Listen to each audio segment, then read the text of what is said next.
Luigi Mangione committed a serious incident that not only will change his life forever, but America as a whole.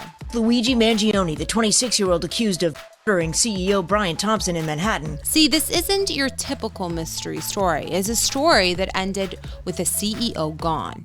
This was Luigi versus the system, a one-man war. Luigi Mangione, charged in the assassination of UnitedHealthcare CEO Brian Thompson. Against the corporate machine he believed was tearing the country apart. Let's see how it all went down. I'm Kara, and this is Before They Were Famous.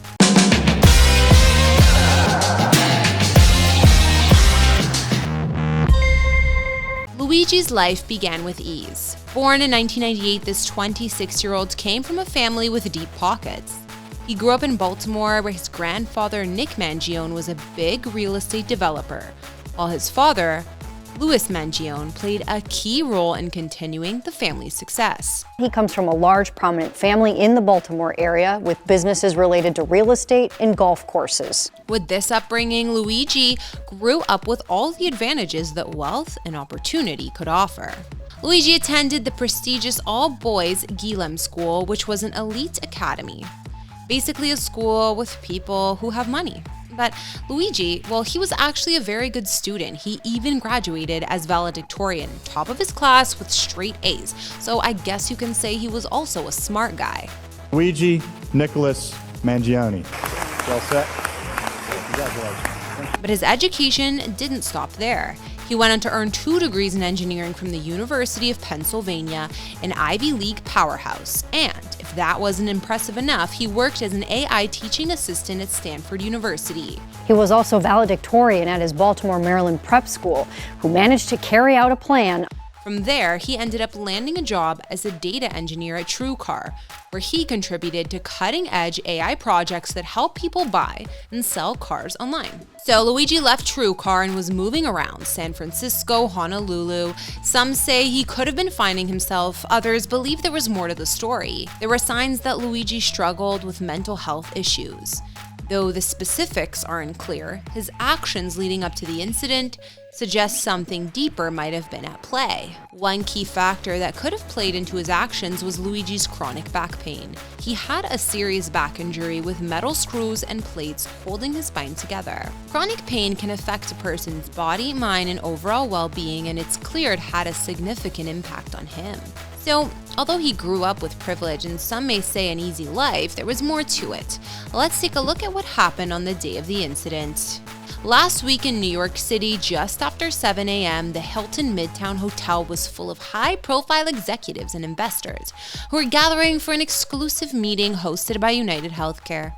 Among them was Brian Thompson, the company's CEO, a big player in the healthcare industry. Keep in mind, UnitedHealthcare is the largest health insurance provider in America. Known for his position and influence in the healthcare sector, he was both respected and controversial.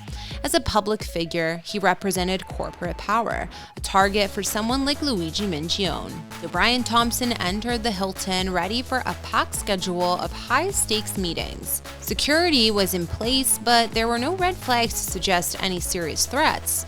To those around him, it seemed like business as usual. What no one knew was Thompson was walking into a carefully laid trap. Just minutes after Thompson arrived, Luigi Mangione entered the scene. Witnesses later described him as calm and conspicuous, but there was an intensity in his movements. Wearing a mask and armed with a ghost piece, a piece made from untraceable parts, he moved with precision. Then without warning, Mangione opened fire. Multiple pops rang out and the lobby went into chaos. Bystanders screamed and ran to safety. Thompson fell to the ground, and within moments, Mangione slipped away into the city. Reports suggest he used a city bike to escape, heading to Central Park, a calculated move to avoid getting caught. Authorities and paramedics arrived within minutes, but it was too late. Thompson was no longer living. The Hilton's lobby was closed off as detectives began piecing together the events. Surveillance footage showed Mangione entering and leaving the building, his face covered by a mask. Investigators quickly identified the use of a ghost piece, which showed premeditated nature of the attack. So, of course, the corporate world was shaken to its core. UnitedHealthcare released a statement expressing their sorrow with questions raised about the motive behind the incident. Was this a random act of violence, or was Thompson targeted as the face of a controversial industry? As Luigi vanished, a citywide alert went out. Law enforcement agencies worked tirelessly combing through surveillance footage and chasing leads. The meticulous planning of the attack left investigators with one question: who was Luigi Mangione, and why did he do it? For weeks, Mangione evaded capture using fake IDs and his knowledge of cities to stay ahead of authorities. But his luck ran out in Altoona, Pennsylvania.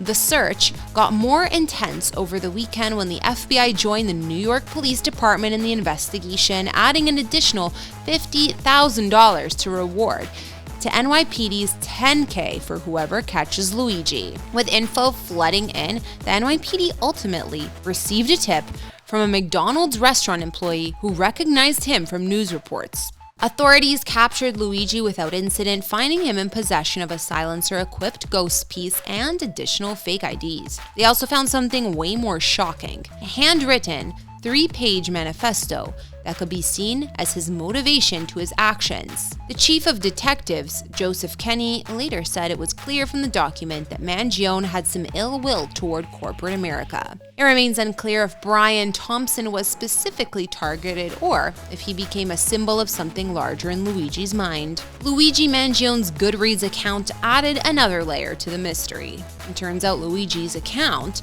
gives us a deeper look into his mindset, his frustrations, and maybe even his motivations for what happened. On his profile, Mangione was active in reviewing and rating books that leaned heavily toward anti-corporate, anti-establishment ideas. He had a clear interest in books that critique the very system that Brian Thompson, the CEO of UnitedHealthcare, represented. Titles focusing on capitalism, corporate greed, and the negative influence of big businesses in society.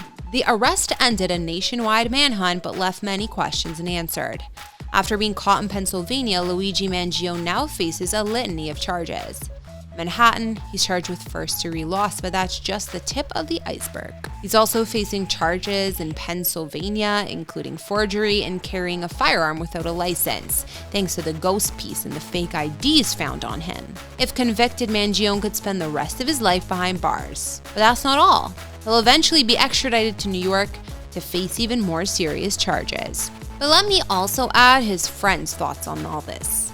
His friends from Hawaii were shocked by the news and were quick to defend him. They recall him as a natural leader who led a book club at a place known as Magic Island. Members would gather to share ideas while enjoying the sunsets. In New York, Jackie Wexler, a food technologist who formerly shared living quarters with Mangione at Surf Break, a co-living space in Honolulu, said he was just such a thoughtful and deeply compassionate person at everything he did.